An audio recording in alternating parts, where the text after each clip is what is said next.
Friends, STI PYQ સિરીઝમાં આગળનો lecture જોઈએ.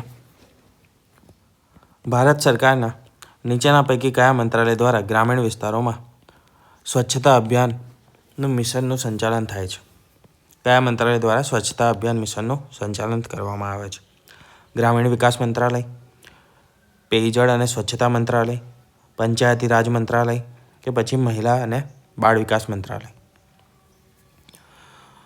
તો પેયજળ અને સ્વચ્છતા મંત્રાલય દ્વારા એટલે કે ministry of drinking water and sanitation દ્વારા સ્વચ્છતા અભિયાનનું સંચાલન કરવામાં આવે છે. સ્વચ્છ ભારત મિશન ગ્રામીણની વાત કરીએ તો આ મિશનનો મુખ્ય હેતુ ગ્રામીણ વિસ્તારોને ખુલ્લામાં શૌચ મુક્ત એટલે કે ODF ફ્રી કરવાનો છે. 2011માં આ મંત્રાલયનું નામ ministry of drinking and water sanitation હતું. તાજેતરમાં તેનો 2019માં ફેરફાર કરીને 2019માં તેનું નામ કરવામાં આવ્યું છે જળ શક્તિ મંત્રાલય. તો હાલમાં જળ શક્તિ મંત્રાલય હેઠળ તે કરવામાં આવશે. બરાબર. હાલનું મંત્રાલય પૂછે તો જળ શક્તિ મંત્રાલય. એ ટાઈમે જ્યારે 2011માં હતું તે સમયે શું હતું? તો પેયજળ અને સ્વચ્છતા મંત્રાલય હતું. 2019માં ક્વેશ્ચન પૂછાયો હતો, પણ 2019માં એના પછી થયું હશે નામ ચેન્જ, એટલા માટે જળ શક્તિ મંત્રાલય હાલમાં આવશે જવાબ. બરાબર. હાલમાં સ્વચ્છ ભારત મિશન ગ્રામીણ એ જળ શક્તિ મંત્રાલયના નેજા હેઠળ ચાલે છે. ભારતના નાના પંચ બાબતે નીચેના પૈકી કયું વિધાન સાચું નથી? નાના પંચની નિમણૂક સંવિધાનના અનુચ્છેદ 280 હેઠળ કરવામાં આવી હતી. ધ ફાઇનાન્સ કમિશન એટલે કે miscellaneous provisions act the finance commission miscellaneous provision act 1951માં વધુમાં નાના પંચની લાયકાત, નિમણૂક, સમયગાળો અને સત્તાઓને વ્યાખ્યાયિત કરે છે. 15માં નાણાં પંચના અધ્યક્ષ નંદ કિશોર સિંઘ છે. નાણાં પંચની નિમણૂક દર 6 વર્ષે કરવામાં આવે છે. તે અધ્યક્ષ અને 5 સભ્યોનું બનેલું હોય છે. તો નાણાં પંચ વિશે જોઈએ તો જે ડી વિધાન છે તે સાચું નથી. અનુચ્છેદ 280માં આપેલું છે બંધારણમાં, બંધારણીય સંસ્થા છે આપણી એક નાણાં પંચ. 1951નો કાયદો નાણાં પંચની વિગતવાર કાર્યપ્રણાલી, સભ્યોની લાયકાતો નક્કી કરે છે. કયો કાયદો હતો? The finance commission miscellaneous provision act 1951.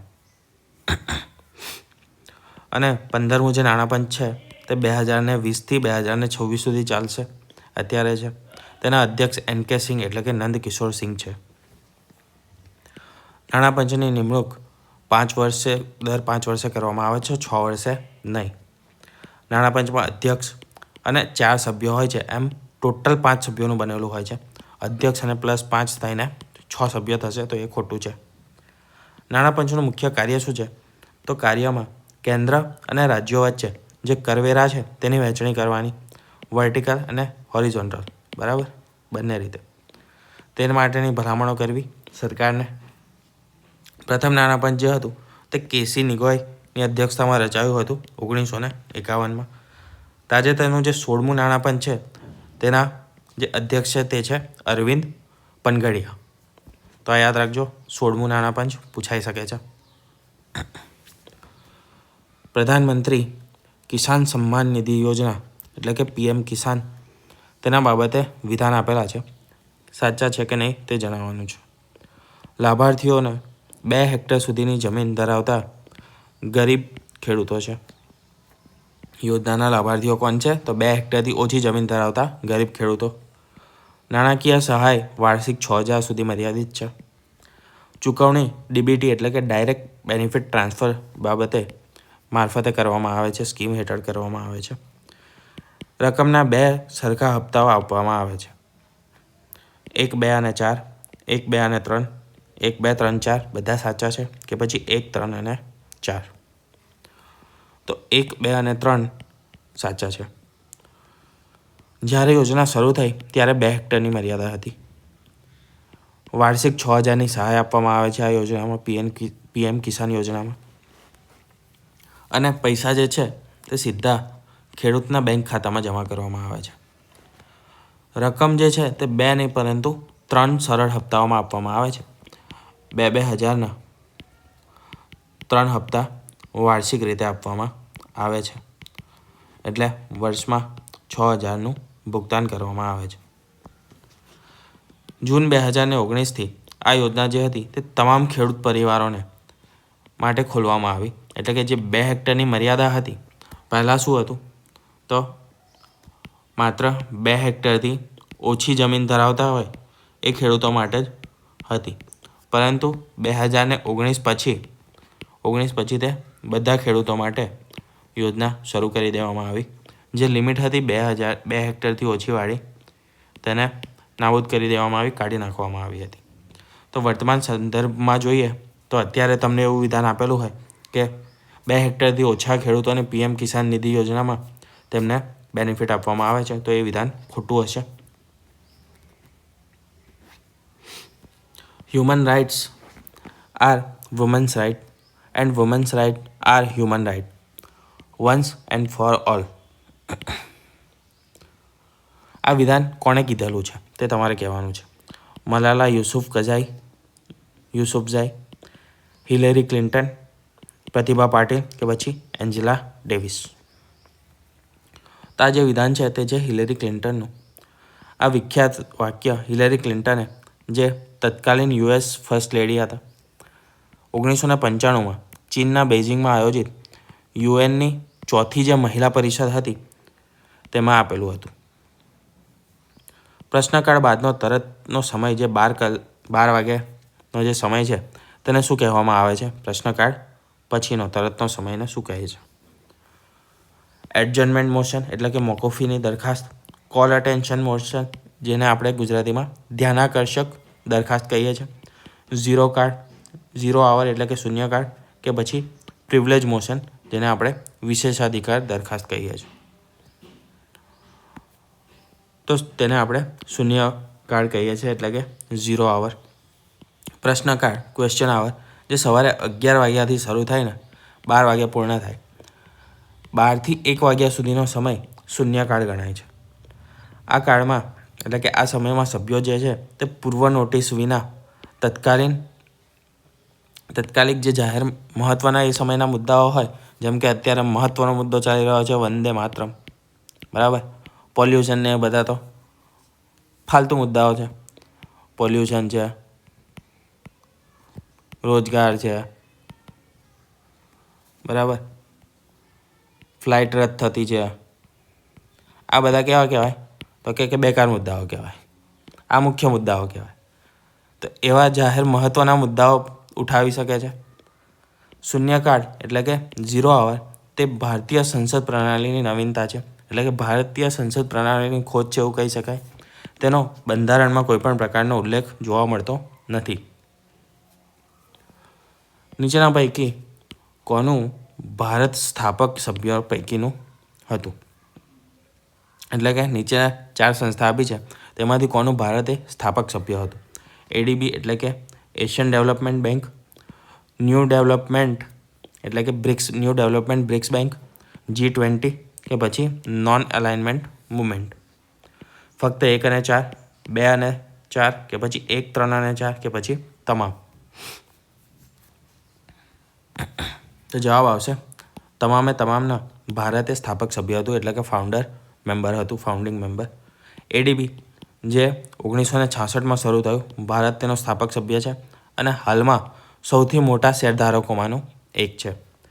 NDB જે બ્રિક્સ દેશો બ્રાઝિલ, રશિયા, ભારત, ચીન અને દક્ષિણ આફ્રિકા 5 દેશોનો જે સમૂહ છે તેના દ્વારા એક બેંક સ્થાપવામાં આવી, NDB ન્યૂ ડેવલપમેન્ટ બેંક. તેનું પણ ભારત સ્થાપક સભ્ય છે.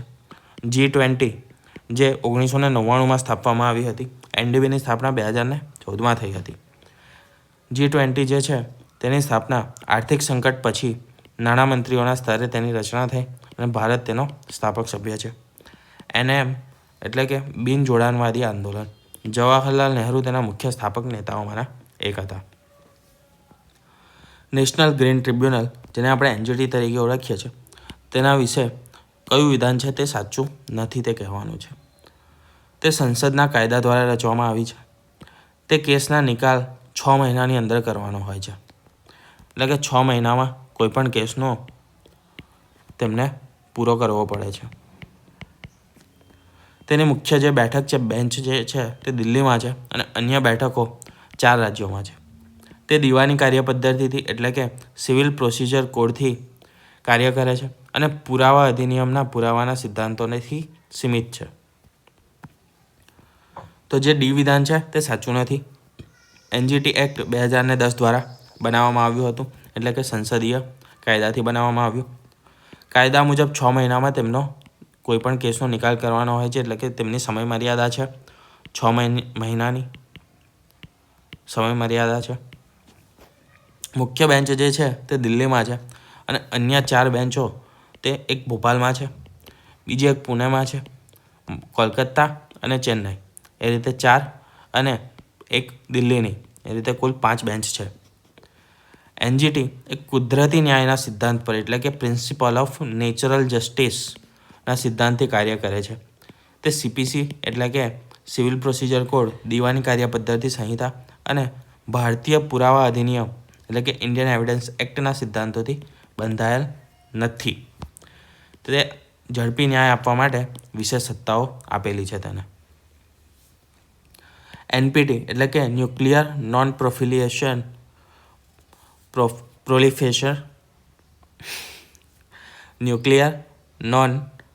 પ્રોલિફરેશન નીતિ, જેને આપણે એનપીટી તરીકે ઓળખીએ છીએ, એ અને કોમ્પ્રિહેન્સિવ ન્યુક્લિયર ટેસ્ટ બેન ટ્રીટી એટલે કે સીટીબીટી, એ બંને વિશેના વિધાનો આપેલા છે. તો કયા સાચા છે કે ખોટા તે જ કહેવાનું છે. ભારતે એનપીટી અને સીટીબીટી બંને સાઇન કરેલી છે. ભારતે એનપીટી પર સાઇન કરી છે પરંતુ સીટીબીટી પર કરી નથી. ભારતે એનપીટી પર સાઇન કરી નથી, એનપીટી પર નથી કરી પરંતુ સીટીબીટી પર કરી છે. ભારતે બંને પૈકી એક પણ પર સાઇન કરી નથી. તો ભારતે કઈ ટ્રીટી સ્વીકારેલી છે તે કહેવાનું છે. પહેલી છે એનપીટી ન્યુક્લિયર નોન પ્રોલિફરેશન અને બીજી છે કોમ્પ્રિહેન્સિવ ન્યુક્લિયર ટેસ્ટ બેન ટ્રીટી. તો ભારતે એનટીબીટી કે પછી સીટીબીટી, એનપીટી અને સીટીબીટી બંનેમાંથી એક પણ સાઇન કરી નથી, એક પણ પર એગ્રી થયું નથી. એનપીટી જે છે તે 1968માં ભારતે તેને ભેદભાવપૂર્વક એટલે કે ડિસ્ક્રિમિનેટરી માને છે અને માત્ર 5 દેશોને જ ન્યુક્લિયર પાવર તરીકે સ્વીકારે છે. એના કારણે ભારતે સહી કરી નથી અને એટલે જ ભારત આજે ન્યુક્લિયર દેશ બની ચૂક્યો છે, બરાબર, બની શક્યો છે. જો સાઇન કરી દેતું ભારત તો ન્યુક્લિયર ડેવલપ ના કરી શકતું કોઈ પણ વેપન, કે તેનો ટેસ્ટ પણ ના કરી શકતું. સીટીબીટી જે હતી તે 1996ની છે. આ ટ્રીટી ન્યુક્લિયર પરીક્ષણો પર પ્રતિબંધ મૂકે છે. ભારતે સહી કરી નથી અને તેના કારણે ભારત માને છે કે આ ટ્રીટી સંપૂર્ણ નિઃશસ્ત્રીકરણને બદલે માત્ર પસંદગીયુક્ત પ્રતિબંધો મૂકે છે, બરાબર. જે જૂના દેશો છે, જે લોકો ન્યુક્લિયર ડેવલપ કરી ચૂક્યા છે, ન્યુક્લિયર વેપન ડેવલપ કરી ચૂક્યા છે, એ લોકોને ટ્રીટીમાં કંઈ લેવા દેવા નથી. પરંતુ જે નવા દેશો છે, જે ટેસ્ટ કરવા માગે છે કે ન્યુક્લિયર વેપન ડેવલપ કરવા માગે છે, તેના પર પ્રતિબંધ મૂકતું હતું. એના કારણે ભારતે આ સ્વીકારી ન હતી.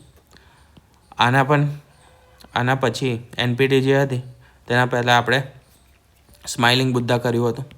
સ્માઇલિંગ બુદ્ધા, બરાબર. શું હતું એ? તો કે પહેલું ન્યુક્લિયર ટેસ્ટ હતો પોખરણ પાસે. એના પર એક મૂવી પણ બનેલું છે.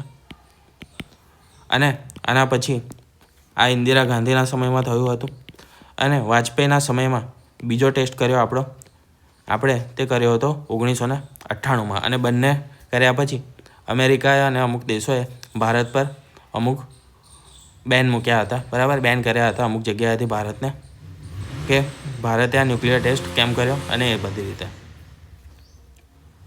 નીચેના પૈકી કઈ દવા વનસ્પતિજન્ય એટલે કે પ્લાન્ટ બેઝ છે? મોર્ફિન, ક્વિનિન, ટેક્સોલ કે પછી પેનિસિલિન? ફક્ત 1 અને 4, ફક્ત 2 અને 3, ફક્ત 1, 2 અને 3 કે પછી ફક્ત 3 અને 4? તો જવાબ આવશે ફક્ત 1, 2 અને 3.